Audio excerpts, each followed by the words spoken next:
Meus irmãos, a paz do Senhor. Que bom estar de volta com você para gravar mais um vídeo.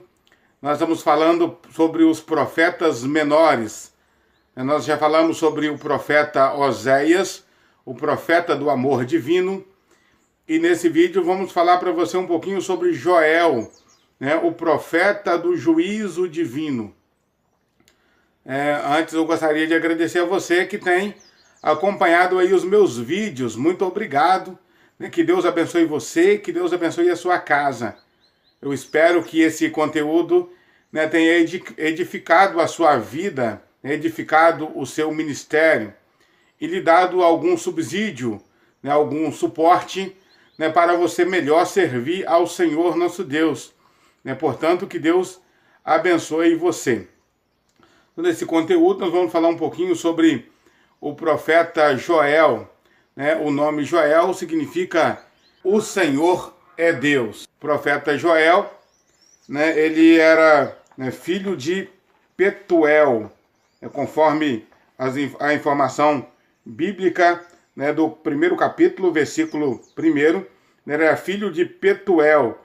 Ele foi um profeta da tribo de Judá, ou do reino de Judá, e exerceu o seu ministério por ocasião do reinado de Joás, aquele menino que haveria de ser morto por Atalia, mas que foi escondido por Jeuzeba, e foi criado pelo sumo sacerdote Joiada.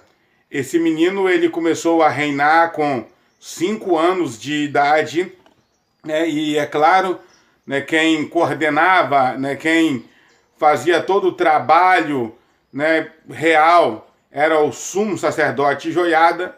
Ele estava no trono e esse menino, é claro, cresceu e assumiu de fato o trono. Nesse período, o profeta Joel, ele traz a sua mensagem para o reino de Judá. A situação era crítica, houve uma carestia muito grande, porque uma nuvem de gafanhotos comeram toda a produção da terra. Conforme relata Joel no seu livro, no capítulo 1, eu vou ler aqui para você estar acompanhando o que ocorre nessa época. Diz assim a palavra de Deus, palavra do Senhor, que foi dirigida a Joel, filho de Petuel. Ouvi isso, vós, anciãos, e escutai todos os moradores da terra. Aconteceu isso em vossos dias, ou também nos dias de vossos pais? Fazei sobre isso uma narração a vossos filhos, e vossos filhos a seus filhos, e os filhos desses a outra geração. O que ficou da lagarta comeu o gafanhoto, e o que ficou do gafanhoto comeu a locusta, e o que ficou da locusta comeu o purgão. Despertai, ó ébrios, e chorai, gemei, todos os que bebei vinho, por causa do mosto, porque tirado é da vossa boca. Então, esse tempo é um tempo de rebeldia, de apostasia da nação de Judá, e por causa dessa apostasia, dessa rebeldia, o Senhor permitiu essa terrível carestia. Os gafanhotos que, segundo vários teólogos, esses gafanhotos eram literais, essa seca era literal, essa crise que se abateu sobre a nação era uma crise literal, fez com que a nação ficasse grandemente prejudicada, gerando assim uma crise muito grande sobre a nação. Essa crise que se abateu sobre a nação era o juízo divino que estava se abatendo sobre o povo de Deus, para que eles se despertassem, para que eles vivessem uma vida de santidade, e que não ocorresse o pior, o que ocorreria em 586, quando seriam levados de vez cativos para a Babilônia. Deus estava dando uma oportunidade de arrependimento. Deus estava dando uma oportunidade. No entanto, o que ocorre é que a nação de Judá, ela não se endireitou, ela não tomou, como diz alguns, não tomou emenda, até que o Senhor Deus decretou de fato o juízo que ocorreria em 586. Esse juízo divino, prefigurava o que ocorrerá, nos dias finais, no vale de Josafá. Veja o que a palavra de Deus diz sobre o momento de aperto, que a nação, teve em 586. Capítulo 2 e os versículos 1 a seguir, diz assim: tocai a buzina em Sião, em alta voz, no monte da minha santidade. Perturbem-se todos os moradores da terra, porque o dia do Senhor vem, ele está perto. Dia de treva e de tristeza, dia de nuvens e de trevas espessas, como a alva espalhada sobre os montes, povo grande e poderoso, qual desde o tempo antigo nunca houve, nem depois dele haverá, pelos anos diante da geração, de geração em geração. Diante dele um fogo consome, e atrás dele uma chama abrasa. A terra diante dele é como o jardim do Éden, mas atrás dele um desolado deserto. Sim, nada lhe escapará. Esse momento terrível da nação de Judá, ocorreria em 586, quando a nação seria levada cativa para a Babilônia.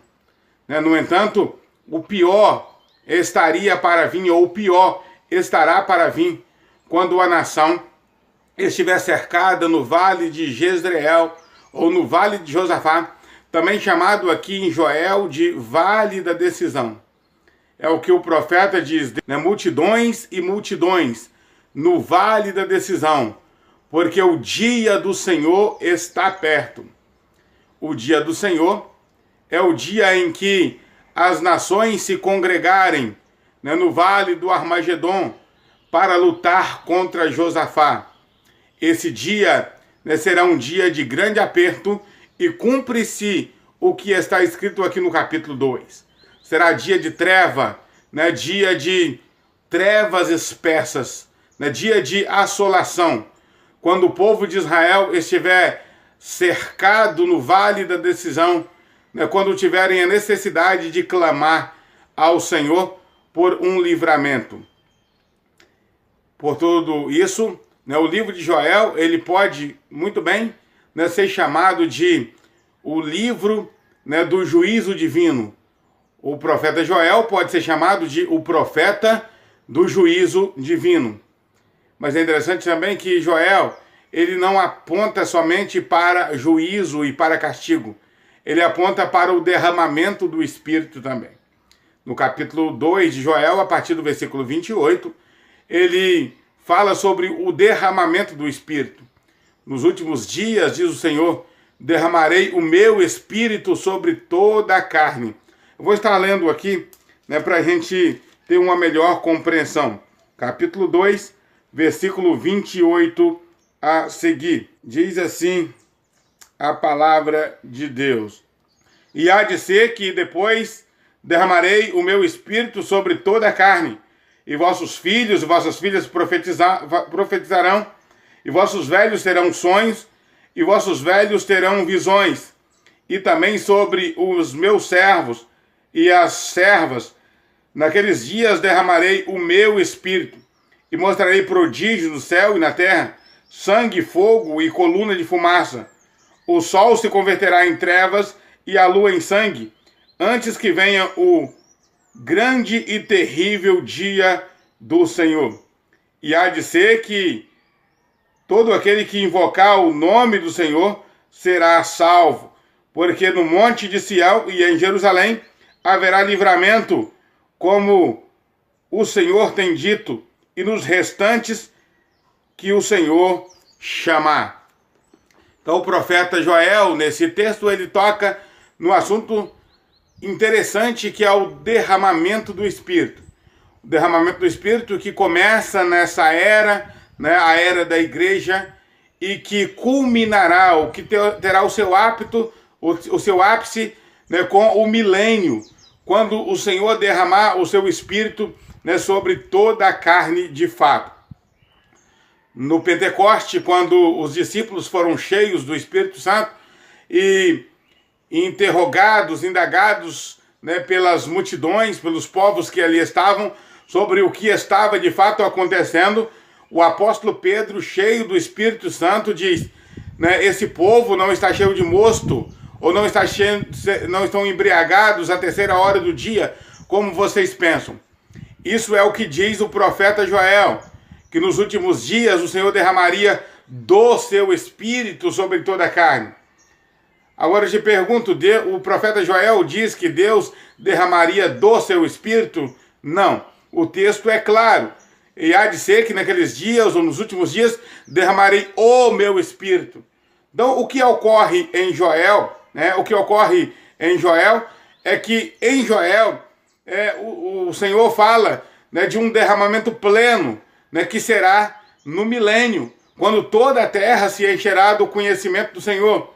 E o que ocorre com Pedro é que ele fala da experiência inicial, né, do momento inicial do derramamento do Espírito. Como a chuva, né, que está começando, ela não cai toda de uma vez. Começa as primeiras gotas, né, começa aqueles primeiros pingos, vai engrossando até que a chuva, né, que está por vir, ela cai toda sobre a terra. Mas ela não começa caindo toda de uma vez. É por isso que o apóstolo Pedro, usado pelo Espírito Santo, ele entende que a experiência do Pentecoste era o início do derramamento do Espírito Santo, que estaria começando, mas que vai culminar, né, com o milênio, quando toda a carne, né, será influenciada pelo Espírito Santo. Sim, toda a carne, até mesmo a carne do animal. Em que sentido? No sentido de que o animal perderá a sua ferocidade. O animal, ele perderá aquela bravura, e a Bíblia diz que o boi pastará com o jumento, né? O leopardo pastará com o jumento, né? O menino de peito brincará com o basilisco. Quando que isso ocorreu antes? Nunca ocorreu antes e nunca ocorrerá antes do milênio, quando o Espírito Santo for derramado sobre toda a carne, né? No meu servo e na minha serva eu colocarei o meu Espírito, mas sobre toda o restante, né, da carne humana e até mesmo da carne dos animais, o Espírito do Senhor vai ser derramado. Vai ser derramado sobre a terra no geral. Hoje, né, a terra está cheia da violência porque o Espírito do Senhor habita no crente, habita naquele que serve a Deus. O Espírito do Senhor não habita no ímpio, né, no perverso. Né? O Espírito do Senhor não habita naquele que pratica o mal. Mas no milênio, sim, o Espírito Santo será derramado sobre todos os homens e sobre toda a terra. Nesse sentido, que o animal também receberá a influência do Espírito Santo. Por isso, né, o tigre, ele vai poder pastar com o jumento, o leopardo poderá, né, comer junto com o boi, e por aí se vai. O profeta Joel, ele fala de um momento interessante também, quando ele diz: o meu povo não será mais envergonhado. E ele repete essa expressão dizendo: o meu povo não será mais envergonhado para sempre. Ele fala de dois momentos na vida da nação, né, de Israel e na nação de Judá. Ele fala de dois momentos. O meu povo não será envergonhado. O povo de Judá não seria envergonhado mais quando eles fossem tirados, né, da terra, né, do cativeiro babilônico e voltasse para a sua terra. No entanto, essa vergonha que passaria ou seria amenizada, ela não seria exterminada. O povo de Israel até hoje sofre vergonha, né? Eles estão na sua terra, né? Eles estão se restabeleceram como nação, mas continuam passando vergonha, continuam sendo envergonhados, continuam sendo atacados, né? Desde 1948, quando eles voltaram para a sua terra, Deus tirou a vergonha de Israel, tirou o opróbrio de Israel. O povo que estava sem terra, sem lugar, sem destino, eles voltam a ocupar o seu território novamente. No entanto, a Bíblia diz o seguinte: eles não serão mais envergonhados para sempre, porque mesmo tendo deixado de passar vergonha, eles não deixaram de passar vergonha para sempre. Mas quando o Senhor restaurar a sorte de Israel, no milênio, sim, aí sim, o povo de Israel, eles não passarão mais vergonha para sempre. Deus vai tirar a vergonha de Israel para sempre. O que resulta isso para nós? Qual a aplicação espiritual disso para nós? Primeiro vamos começar lá na grande seca, na grande crise que se abate sobre Israel, sobre a nação de Judá. A primeira lição é que as crises são oportunidades de crescimento para a nossa vida. Observa-se que quando a crise se abate sobre a nação, Deus conclama o povo dizendo: chamai os anciãos, chamai os noivos, as noivas, chamai todo mundo, as crianças, para proclamar um jejum no monte da minha santidade e clamar ao Senhor. As crises, elas nos levam para perto de Deus. As crises, elas não vêm para nos matar, mas para aperfeiçoar a nossa fé. Essa é uma primeira lição que nós aprendemos com o profeta Joel. Uma segunda lição que nós aprendemos é que aqueles que contendem contra o Senhor, eles terão o seu fim. As nações que se ajuntarem contra Israel, que vão se ajuntar contra Israel no vale de Josafá, ou no vale da decisão, essas nações serão duramente punidas por Deus, porque o Senhor virá para colocar fim nessa grande guerra, a guerra do Armagedon, e para livrar Israel. A grande lição é que Deus não desampara o seu povo, mesmo nos momentos mais difíceis, nos momentos de densas trevas, nos momentos de assolação. Deus não desampara o seu povo. Uma terceira lição é que o Espírito do Senhor, ele está sendo derramado, ele foi derramado e continua sendo derramado em nossos corações. E nós não somos mais envergonhados.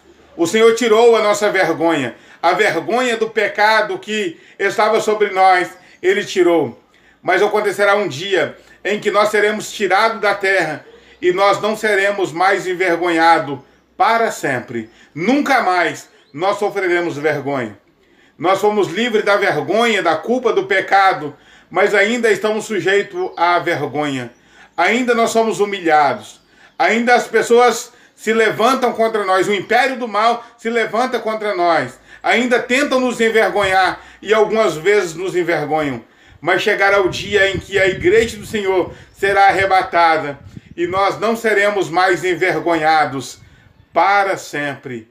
Que bela mensagem, né? Que mensagem consoladora, né? Sabermos que temos crises, né? Que temos que enfrentar muitas vezes dificuldades, né? Mas que o Espírito do Senhor está derramado sobre os nossos corações e que um dia não mais haverá vergonha, que um dia não mais haverá trevas, que um dia não mais haverá dor, que um dia não mais haverá assolação.